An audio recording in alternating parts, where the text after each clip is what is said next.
I've got things popping up everywhere here. Okie dokie. We are live, and Professor Jayashri Kulkarni, welcome to the Menopause Research and Education Fund Masterminds. We are very pleased to have you. And let me just whiz through your quite extensive career here as an introduction. This is a very brief précis, really, of what you've done. You're a professor of psychiatry at Melbourne's Monash University, and really you've dedicated your career to women's mental health, which is very, very impressive, and we thank you for that. You're also an award-winning researcher who heads up 2 centres in Melbourne that treat and conduct treatments and research for women in their mental health issues. And you have a special interest in the role of estrogen. In fact, I think you're probably one of the first people to actually look at estrogen when it comes to mental health issues in women. And you're also the brains behind the first tool that we can use to actually quantify depression in menopause, the MenOD.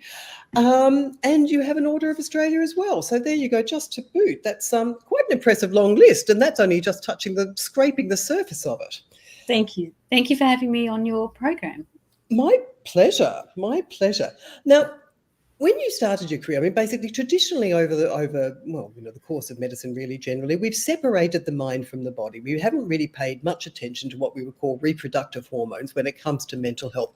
Have we made a mistake with that? And is there a role for hormones in the brain? And if so, what? So I think we've absolutely made a mistake by separating off the mind and the body. It's very, Descartes sort of philosophy from ancient times almost.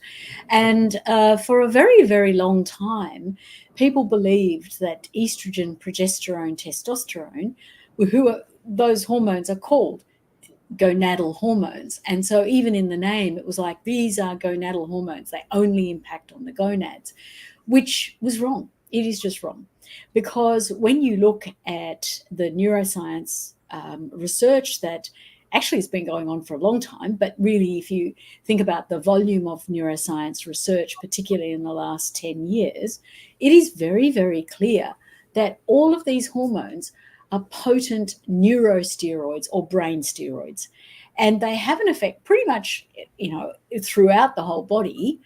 But of course, the brain is the major controller of everything.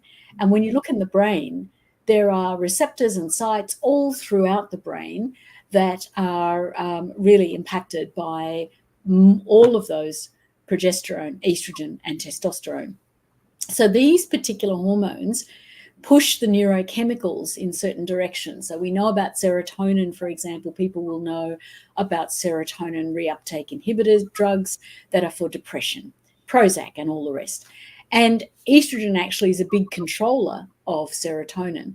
So you can see what I'm getting at, that in fact, through many ways, by controlling the neurochemicals in the brain, or by actually controlling and modulating and making new circuits, the hard wiring of the brain, that is also under the control of these particular hormones. So they're not just gonadal hormones. They are ubiquitous in all the different tissues. And of course, particularly in the brain, they have a whole heap of roles that are very significant, especially in mental health. Do we know why then, sorry, I have a dreadful cold. Do we know why some women might be more susceptible to fluctuating hormones in the brain when they approach menopause, perimenopause? Is there any reason why some women that we know about would actually find it more difficult? Look, that is the $6 billion question, really, because it's quite correct, as you mentioned, that, of course, we don't want to medicalize menopause. It is the process that all people who are assigned female at birth go through. So, we don't want to medicalize this process. But what we know is that some people really, really, really struggle with their mental health at menopause. So that is a really important question. And I can't say that we have a definitive answer as to why woman X has a terrible depression and woman Y has a lovely non-event time.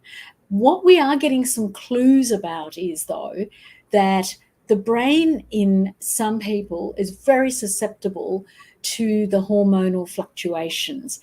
And that susceptibility seems to be correlated with the contextual traumas and stresses that the person has, not just currently, but in early life as well. So, for example, in my clinic, I see a number of women who give me, and I ask, being a psychiatrist, I'm very nosy about everything, but I do ask about their early life, and often the story comes back of some sort of emotional distress or neglect or invalidation, physical abuse and sexual abuse. And so in women who have that story, you see this kind of change in the brain hormone sensitivities. So, it really is a factor that we are exploring a bit more. But do we have a definitive answer? No, because we also have women who develop menopausal mental health issues, and they've had no particular difficulties in their early life. They've had a very lovely, easy run in life too. So it's not the whole answer, but we think there's something in taking a look at the trauma effect on the various brain chemicals and hormones. I'll come back to red flags a little bit later, but you mentioned there the over-medicalisation of menopause. Now, we've had a run of articles coming up over the last couple of months that have looked at, in the Lancet, 4 of them saying that menopause is being over-medicalised. You've come back in the Australian and New Zealand Journal of Psychiatry with some other authors saying, oh, well, hang on a second, mental health is massively underdiagnosed. Why has this become such a political hot potato?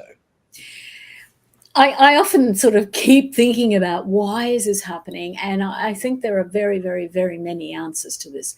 The problem, I think that, or the issue is that it is such a broad process over 12 years that a woman goes through menopausal transition, and every woman goes through it. So we have millions and millions of people who've experienced or are experiencing menopause. So you've got massive amounts of variation. And because it's a long process, you could imagine that some people have a hard time for 6 months, some people don't have a hard time, some people have a hard time for the whole 12 years.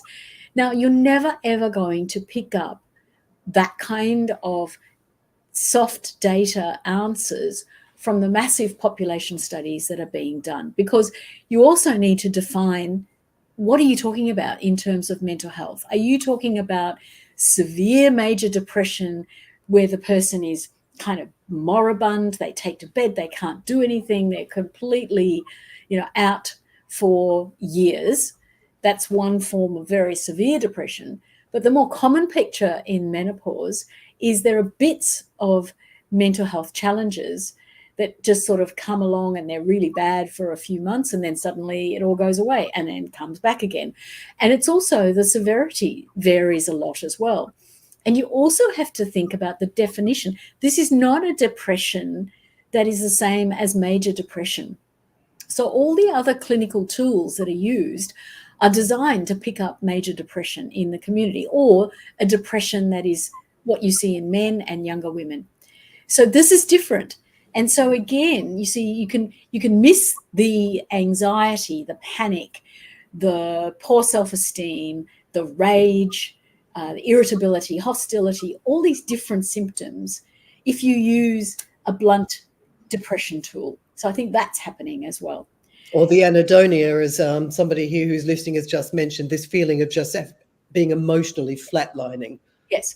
Emotionally flatlining, and even, the energy levels, like some people have described themselves as bone weary, mind weary, can't even pick up a hairbrush to brush my hair. And then you've got the whole brain fog business as well, that memory loss, the concentration difficulties.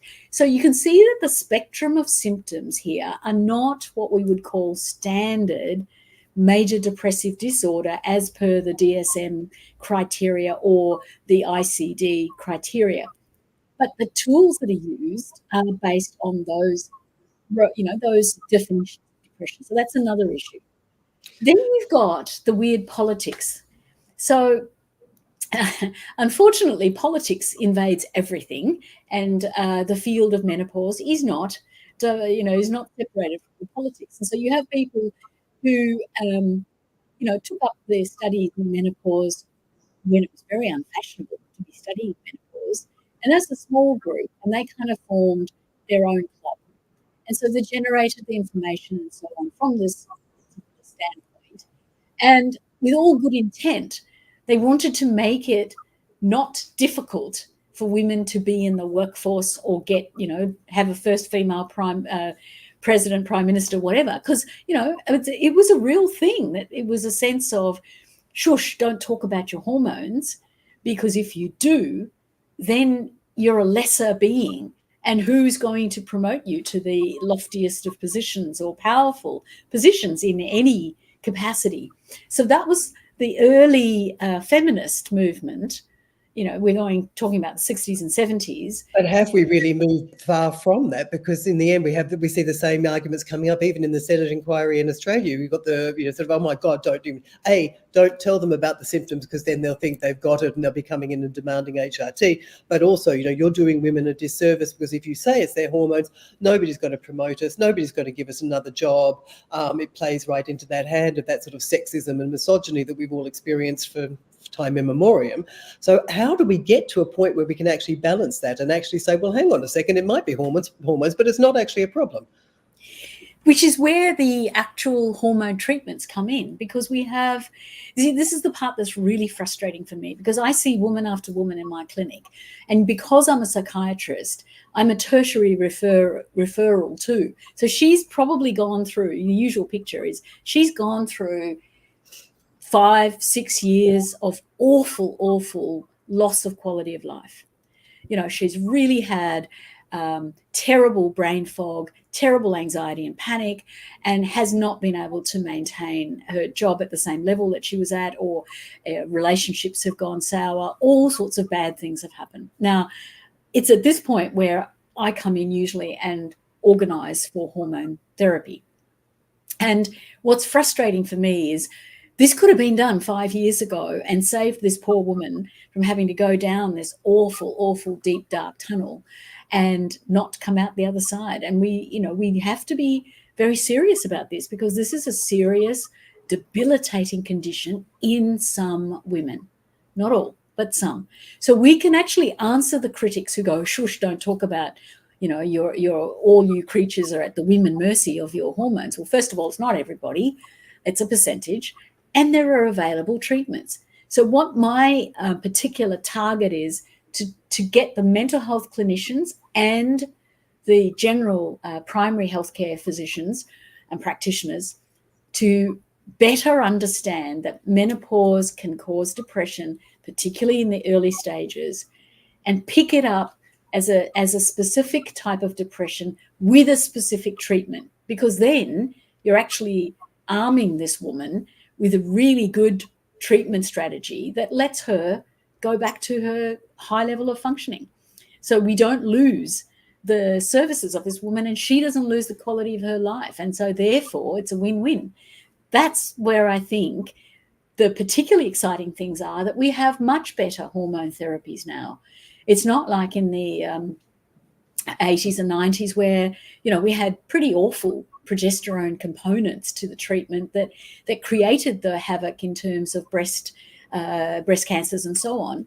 And then you had the dreadful Women's Health Initiative study in 2000-2001 that made the media headlines, screaming headlines, and a lot of that data has been completely debunked. So we need to now, convince, educate the women themselves in our general communities, but also all the healthcare professionals that they have good solutions and good treatments available. It is not the screaming headlines of breast cancer, et cetera, of the 2000-2001. Yes, you're always got to be careful when you're prescribing medications or hormones. Of course but for any woman, once she hits her 45 plus, we always say, know your numbers, know your blood pressure, know your cholesterol levels, make sure you have a regular cervix screen, make sure you have regular breast screening. It's good health practice. But once you do that and you don't smoke, that's a no-no, and you don't drink too much, keep all of that under your control, then hormone therapy may be exactly the right treatment for the mental health side of it. I have a job, and everyone in mental health has a job, to stop having the Descartes mind-body split, because, this is the other thing, is convincing mental health clinicians that it's not all about antidepressants and mood stabilizers and antipsychotics. You've got a whole other armamentarium of treatments with hormone therapies that could be very, very useful, and in a lot of ways are more effective because you're treating the cause of the problem with menopausal mental health issues. Yeah, So I packed a whole lot in there, but yes, you did. When GPs and women themselves look at this argument that's going on in the press of people saying over medicalised, too much of this, too much of that, it does become very confusing for them. And I could imagine if I were a GP and somebody came into me and said, "Oh my God, I just can't handle this any longer. I've got no interest in life. I can't sleep. I hate everything. I'm so upset all the time. I'm tearful. I don't want to be here anymore." The first thing you would be thinking of is that it is classic depression. How can they, what are the sort of red flags? You mentioned before trauma in the past. What are the kind of red flags that they should actually be looking at in a medical history that would say, oh, hang on a second, this one is a little bit different? And how does your tool, the MNOD, come in to sort of help them in that area? So a few things, and thank you for mentioning the MNOD. It is a validated questionnaire. It's been actually converted into a lot of different languages as well, which is really nice. It is an aide de memoire almost for the clinician and the woman to sit together and go through it, because it helps the woman to understand that there's quite a range of mental health symptoms, from, anhedonia, mind, body, weariness, through to poor self-esteem and irritability, hostility, tying all these things together with the underpinning cause being the menopausal hormone fluctuations in the brain. For the clinician, it's really critical because that reminds the clinician that not all mental health stuff can be put down to life stresses, relationship difficulties, workplace, whatever. All of that might be going on as well. But that's one thing to remember, that there is a biological process going on, and to ask the woman in front of you, if she's 45 plus, about the change that she's noted. The other thing I want to stress here is the woman's voice. So that's the other exciting thing that all this discussion does, is we need to empower women to actually hold fast, because, many times you see 45 or 48-year-old women who they tell you, I've always juggled a horrible job. I've always juggled, the difficulties of being a good parent to adolescent kids, to maintaining a relationship that's now very long standing. I mean, all that stuff. But now something else has happened and I feel different. And you get that, there's a new tipping point. And that's where the clinician should then go, yes, you're right. I'm hearing what you're saying. It could be the hormones. And more often than not, even worse is when she goes to the doctor and says, it's my hormones, doctor, I know that. And the GP or whoever will do a blood test, and it will come back normal, because this is peripheral sample blood from the elbow. It's not going to be telling you what's going on in the brain. And then, unfortunately, the result, oh, look, you're normal. There's nothing here. And that invalidates her observations, and it then takes her treatment down the standard antidepressant or counselling pathways, which don't quite hit the target. So, there's message to clinicians is listen to the, I'm sorry, I just got to turn the lights on again. Message to the automatic. Message to the clinicians is listen to the woman in front of you. Really, really let her tell you what she's noticed and what is her normal functioning and what's the tipping point. That's one thing. The second thing is use the MNOD questionnaire. The third thing would be take a history of hormonal triggers. Does this woman have premenstrual depression, or did she have it when she was a bit younger? That's a depression that is once a month, particularly premenstrually in the week before she really dips into a depression. That's PMDD. Does she have that? Did she have a postnatal depression when she had her kids? Was that something else? Because that is telling you that this woman is sensitive in the brain to the hormones. Sometimes women say, I went on the oral contraceptive pill X and had a terrible reaction to it. Or I went on, some hormonal contraceptive and I just couldn't tolerate it. That's also a red flag, because it means, she's sensitive to hormones. So that's another thing to ask in a general history about the past evidence of hormone sensitivity. The other thing is to ask her about her mum's menopause, if she knows. Did her mum have a terrible menopause? what happened, because sometimes that gives you a story of a familial kind of menopause or hormonal vulnerability. So there are some things, but I think this is where you spend time with your patient. It's time. You're allowing... It's a difficult thing to have in a 10-minute consultation when you're only allowed to discuss one thing. I know it's difficult. It's really awful. That's where I have an advantage and psychiatrists have an advantage. And I hope we can use that advantage because, it is about sitting there and actually hearing and validating the person in front of you to tell you her ideas and her observations, which in my experience are more right than wrong. Yeah, interesting. In some of your research, actually, you looked at estrogen in psychosis and schizophrenia. What did you find out in those areas? It's a really it was the start of my career in thinking about hormones and mental health. I worked in a long stay back ward, in the old Dickensian horrible institutions that used to exist. Thank goodness they don't anymore. But it was a back ward, and it was for women with chronic psychotic illnesses, and some of the women had been there 20, 30 years. Very, very awful places. But I spent a long time talking with each woman who was in that ward. And a lot of the time, the women told me, they said, it's my hormones, doc. And they often had, a postnatal start to their psychosis or a menopause start to their psychosis. And of course, it was never picked up as a hormone factor, and they were just given medication, hospitalisation. In those days, hospitals were long stay. There were long stay chronic wards. But I learnt a lot from the women in that it started me thinking with that recurring theme of it's my hormones in a number of the women that we should explore this. And that's what started me off into a journey. So I'm very grateful, and I feel very bad for how things were practiced in the sense of the questions, the dark, dingy words, and the no listening to her own concept of what had happened. Yeah, the listening is a very important thing, isn't it? You mentioned progesterone there as being a very tricky, difficult hormone for some women. Why is that? And if we find somebody who has that difficulty with progesterone, that sort of cyclical coming on of issues, how do we handle it?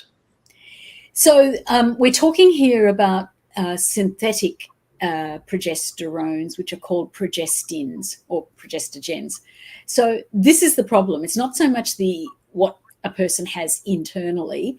It's when you want to give some additional progestin in a pill or in some other form. And the problem is that the dosing of progesterone is very difficult because it works on the anxiety and panic symptoms on the GABA neurotransmitter chemical system. That's also where Valium works or diazepam works, for instance. And it's got so natural progesterone has that role, calming, making you feel chilled. That's why third trimester of pregnancy, when there's a lot of inherent progesterone, people feel calm and chilled.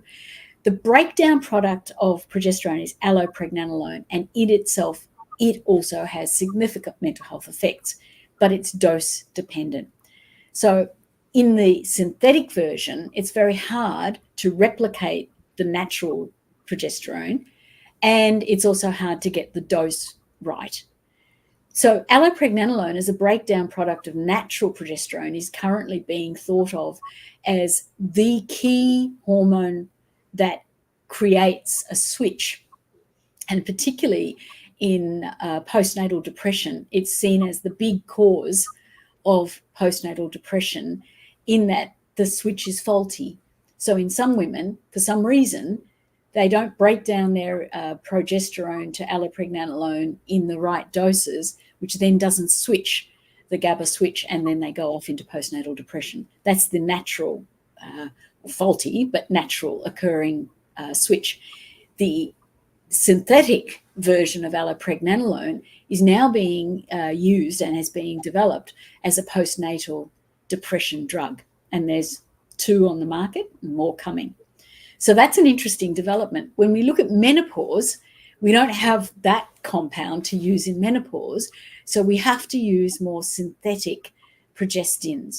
There's one on the market that is a natural micronized progesterone, and it's called Prometrium, and it more naturally looks like the internal natural progesterone, and so you have less intolerance of that. But most of the intolerance is because of the synthetic nature of what's available, and then getting the dose right is really difficult too. Yeah, absolutely. Here in the UK, we've got a couple of them. Utrogestin and I can never pronounce it. Yeah, and another generic version has recently come onto the market as well. Jeptrix, I think it's called, something along those lines. So quite a few versions coming out of that. I have to say, I could not tolerate that. That made me so moody. I wanted to kill everybody around me. The interestingly, the when it comes to estrogen in these kinds of mental health, the NICE guidelines here do say consider estrogen for new onset depression in women around perimenopause, menopause. But we're about the only country that actually seems to do that. And, you know, saying consider may not necessarily be a strong enough way of actually putting it. But in many other countries, in order to get HRT or MHT, you need to have vasomotor symptoms as a symptom before you'll get ticked off on it. But 20% or so of women don't have those. So does that mean that there's a huge swathe of women who may actually have mental health issues during perimenopause, menopause, but don't have vasomotor symptoms, who are just simply missing out? Exactly. And that is a very, I don't like to talk percentages and numbers, because I think we do a disservice, and then people get stuck on that argument. But I think this is the bigger argument. Why is it that the NICE guidelines have this very, in my view, wishy-washy phrase, but at least they've got a wishy-washy phrase, whereas the International Menopause Society guidelines, the Australian Menopause Society guidelines, and the North American ones, they don't actually even consider it. I mean, I spoke to to colleagues in the USA, psychiatry colleagues, and we all, and the obstetrics and gynecology people, and everyone agrees that there is a population of women who have significant menopause depression, who respond beautifully to menopause hormone therapy and not to antidepressants. And yet we all concurred that we're kind of doing this secret back alley prescriptions because the guidelines do not permit it. So, it's quite awful to think, this is people prescribing something that is, it's available, but somehow it's got this stink about it if you prescribe it in the non-hot flush patient. Now, why is that the case? I think there's a lot of the Descartes phenomena there. They've separated mind and body, and it's as if the mind is something else. You've got to use antidepressants there or therapies of some sort, and they've got a place. I'm not saying they're not there, but why wouldn't you go for the actual? This is the problem. Get something that actually directly fixes the issue that's caused the depression, in this case, the hormone fluctuation. There are no well-defined head-to-head clinical trials testing hormone therapy versus antidepressants in this menopause depression group.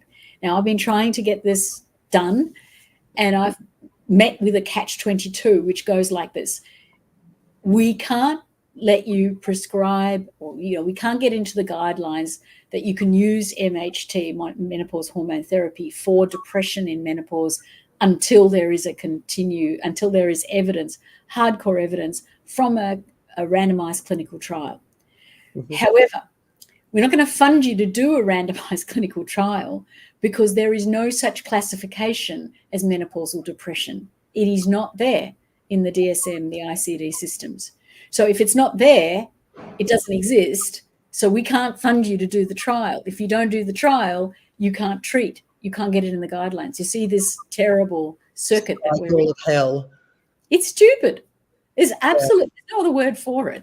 We think we might be getting somewhere in Australia with hammering this point home to actually go, well, okay, we need to do the research. We need to get the evidence base. If you don't believe the sort of clinical picture, which you can see in the clinic, that the woman gets better when she's had hormone therapy, and she's telling you she's feeling better. If you don't want to believe that, if you have to stick with randomized clinical trial data, then let's get on and do it. So we are on a bit of a quest to try and do that. Yeah, I believe actually, I think Newson Health put out some stats the other day about prescribing data showing that in areas where there were higher rates of HRT prescribing, there were lower rates of antidepressant prescribing. But also, they may be, there are socioeconomic factors and things in that would have to be taken into account. But there must be, over time, we must be able to establish some sort of prescribing data that would say, here's a picture that warrants further investigation. It's funny you should say that, because Louise Newson's group and I and my group, we're writing a paper as we speak with beautiful data from Newson Health, big database, which actually shows that menopausal depression is successfully, significantly treated with menopause hormone therapy. So that data is there thanks to Newson Health. So we're going to put that together and try and use that as a significant evidence database to try and shift this ridiculous thinking, and even perhaps firm up the NICE guidelines so they're not wishy-washy. We shall see when they come out in November. Well, yes, I wouldn't hold my breath for November, but maybe the next round. You mentioned earlier about the length of time that symptoms last for, and we often think they're sort of 7 to 12 years. Now, normally when they're looking at that, they're talking about vasomotor symptoms. The CDC data shows, speaking of prescribing data, that women over 60 are actually in the highest group of antidepressant prescriptions. And last year there was a survey that was launched here by National Health that was looking at reproductive health of women aged 18 to 55. And I was so incensed by that I thought, why are you missing out on the 13 million women who are over 55? So I did my own little study, and I know you're going to say to me this is the absolute lowest of scientific things, but I put out a little survey, and the first 200 results that came back showed that women 55 plus and up to over the age of 71, 75% of them said they still had low mood, anxiety, and depression. So is it time that we rethink the menopausal symptoms? And when it comes to mental health, could they possibly be a little bit like the vaginal ones, and they're going to persist? That estrogen isn't coming back by itself. Exactly. And again, you see, I totally agree with you, and I see this all the time. What the group I see are women who actually were put on hormone therapy and did really well. And then some genius comes along and says, oh, you're 55. We have to stop that now. Or you're 58 or whatever. Oh, no, we have to stop it now. And it's quite bizarre when you think about, well, hang on, what did we think was going to happen at 55 or 58? Was she then going to generate new estrogen production? Because that's an absurdity to think that was all going to happen. And then it's become, oh, no. Once you get past 60, you have to, you run a risk. Well, yes, we know that the risk of any condition gets worse as you get older, that your body's wearing out. Sorry, but that's fact. That doesn't mean that you can't follow up people, and perhaps you want to do some more breast screening. We know that mammograms are starting at age 50. So why not do a mammogram every 2 years or 3 years, and then intermittently do ultrasounds if you're really worried about that. And just keep a check on her health, because yes, things go astray as you get older. But I don't think this automatic, oh, she's reached a certain age and we must therefore pull the plug on successful hormone therapy. That is really cruel. It's really cruel, because I've seen women who, had done well, then deteriorate and actually become very, very depressed. And it becomes harder to then re-stabilize, because you get a change in the brain receptor sensitivities over time if you keep removing and popping back in and removing and so on. But no one's had the courage to say, okay, well, if she's doing well, just leave her alone and just offer her follow-ups of health, physical health, nature, and continue on. The other thing that people really find difficult is, what do I do with the 60-year-old who did not receive hormone therapy but is profoundly depressed and not able to enjoy herself. And this is a person who's going to head off into a miserable old age where there might be more cognitive decline and so on and so on. But there's this rule that you cannot prescribe hormone therapy for a woman after 60. And the reasons for it are very vague. I tried to find out the other day because I was sharing a patient with a gynecologist in Sydney, and I said, what do you understand? I know the rule, but why did this rule come about?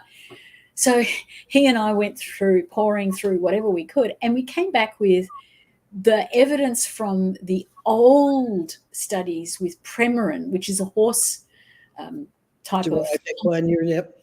Conjugated equine. Conjugated equine. And that's what people were worried about, that, you know, if you give that when someone gets older, then you run the risk of increased cancer risks and so on. So we need to also do that work, because I think women are missing out. As you mentioned your survey, I think, you know, it's really sound. It is important. You know, who said that life should sort of stop at 55, or, you know, that's it, you're past your use by date. You know, and we are all living longer, and it would be great to be able to have a great quality of life, enjoy life, and be productive, which is a great setup for a nice, healthy old age, because we have a growing dementia problem. That's a whole other thing. From neuroscience, we know that women who carry the ApoE enzyme, which is it's a gene that we think is correlated to Alzheimer's disease. If you give those women menopause hormone therapy, their brains improve and there's a decrease in the Alzheimer's. So, you know, this is, I sound like, you know, let's put estrogen in the water supply. No, I'm not saying that. I think you've got to talk to each individual woman, get her story, get her views, get what she wants and what her risks are and what her issues are, balance together what should happen. And then if something's working, don't follow arbitrary rules that, you know, it should stop at 60. That's a very arbitrary rule. So yeah, it poses quite significant, you know, challenges in a way to the way we look at aging, because you don't want to be sort of like, oh, well, you're getting old. You've just got to expect that you're going to be lonely, depressed, and isolated, and fracturing your hips and whatever. We really we're not just on a menopause revolution. I think we're on a revolution at the way we actually look at aging in general, really, and this being sort of one part of it, which is going to poses interesting challenges for everybody in many ways. But it's an interesting ride to be going on.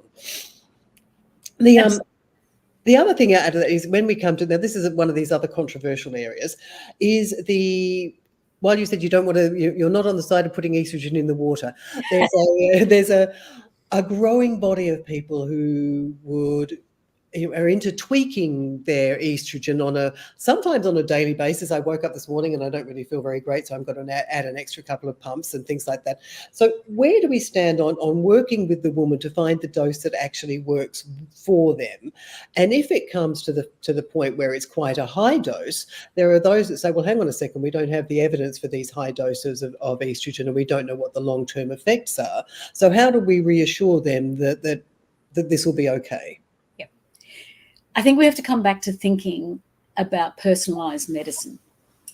You know, personalized medicine means each person has a different drug metabolism system, which has genetic factors that govern it.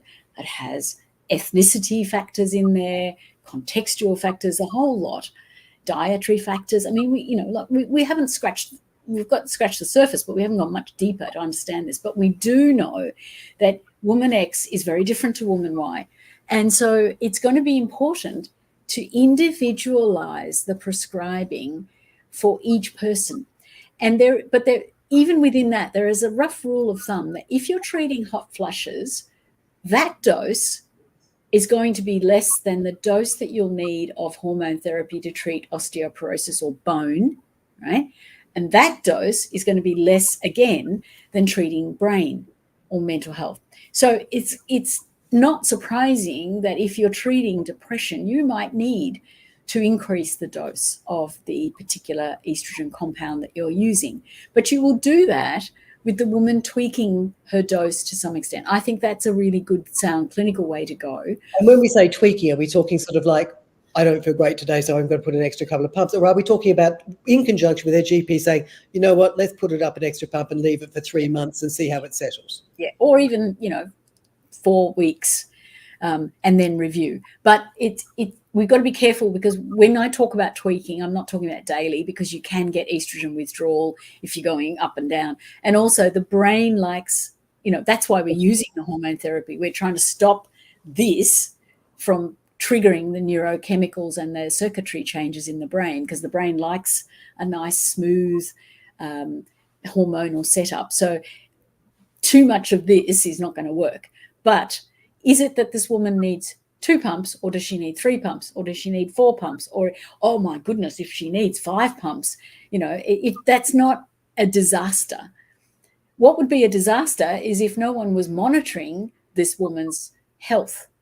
Okay, so we cannot not do that. So that's the critical part, that there are regular screening tests being done, and that she knows her results and is in control of that. And then you match the dose for the person, and you match the type as well, because they're not all the same. They're very, very different. We just talked about Utrogestan or Prometrium is very different to the Premarin and the old-fashioned types of hormone therapy.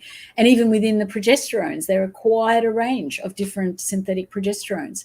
And there's different estrogens. There's patches, there's gels, they're all different. So the hemihydrate form in a gel may not be quite as potent getting across the blood-brain barrier into the brain as a patch. But then the patches have been coming and going, and there's been difficulties getting them, and so on and so on.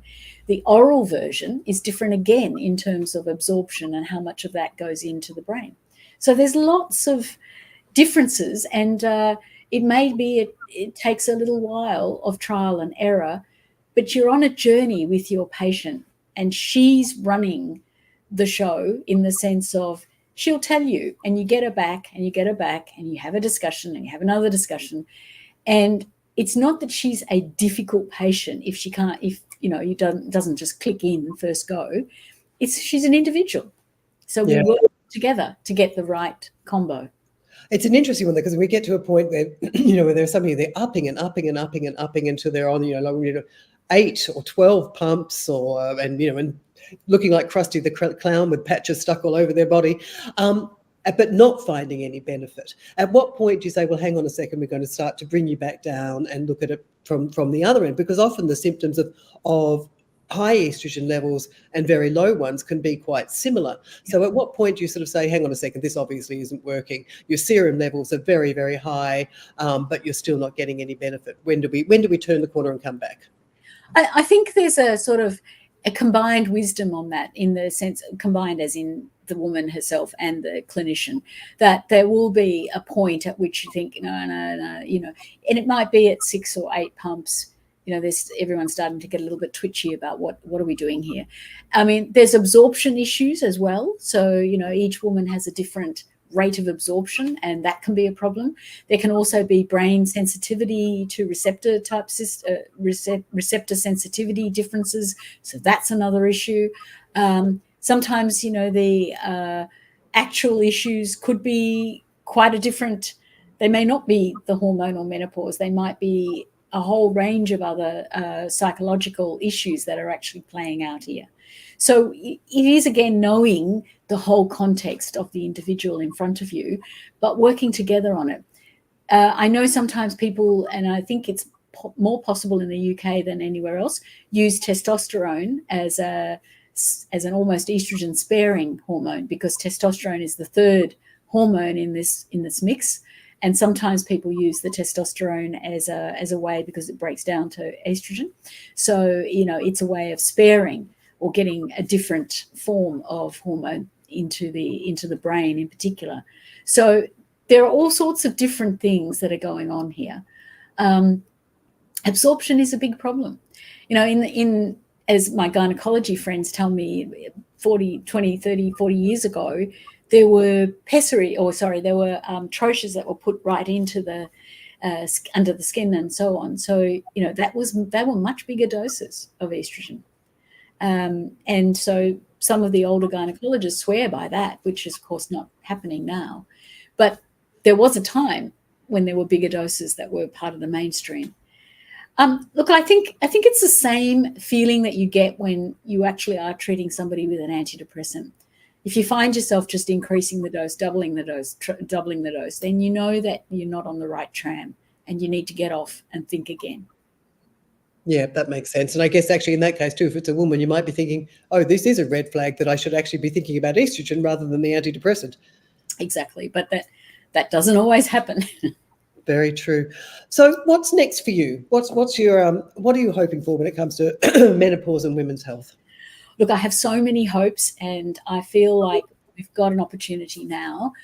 In Australia, there is the Senate hearing that you spoke about, and so I'm going to be giving evidence on coming up soon, actually, and a lot of my colleagues have given evidence already. So we're hoping that the Senate hearing will maybe come out with a few different things. I'm hoping that we can somehow get the evidence base from a standardized clinical trial, which would be a real boon to all the different guidelines, which could, you could then say, look at this. I'm constantly doing lecture circuits for my mental health colleagues, because again, I think that the mind-body split is possibly very strong there, whereas your primary healthcare practitioner is struggling with time, but they've got the whole person to work with. So their remit is, they've got to look after everything in their patient. Whereas I think we can comfortably shut off the concept of the body here in mental health. And I'd like to challenge that. I'd like to keep going with trying to understand that several billion-dollar question you asked about which women are more vulnerable and why, and can we measure that? Can we get some biomarkers happening so that we have not just a MenOD questionnaire, but perhaps we actually have a better way of picking up the early brain-changing hormones so that we could measure that. So we have another, hardcore marker. So, there's lots to be done, but I think the time is right now to be pushing this agenda, because for the first 20 years of my career, if I talked about hormones and mental health, I got these very strange looks and, sort of like, what planet is she on? Whereas now I can talk about hormones and mental health and people might be interested. I don't think we've got it to the mainstream where, hormone therapy sits side by side with antidepressants for depression in this age group of women. But maybe we'll get there. Maybe that will be something that in the next 10 years or so might happen. Brilliant. Well, it doesn't look like you'll be retiring soon. So, Professor Jayashri Kulkarni, thank you so very much for joining us today. And I wish you all the best. And if the Menopause Research and Education Fund can help in any way, please let me know. Thank you very much. Thanks for speaking with me. My pleasure. Take care, and hopefully we'll speak again soon. Bye-bye. Bye.